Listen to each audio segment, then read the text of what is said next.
салом ба ҳамаи шумо дӯстони азиз, касоне ки дар шаҳри Москва зиндагӣ мекунанд ё ин ки бародару хоҳару апоҳое ки дар шаҳри Москва қарор доранд ва мехоҳанд ки аз граница гузаранд, барои шумо акаи Алиҷон кӯмак мекунанд.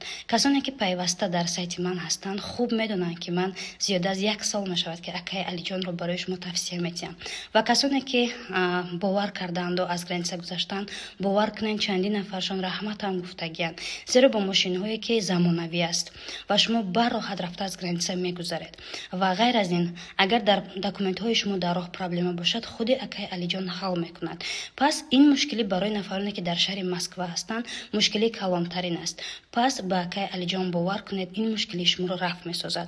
Ва рақамҳои WhatsApp ки ман дар рӯи экран мегузорам, нависед, занг бизанед ва касоне ки аз граница мехоҳанд гузаранд, равед аз граница гузаред. Ва мошинҳое ки шуморо бурда мерасонанд, мошинҳои замонавӣ аст.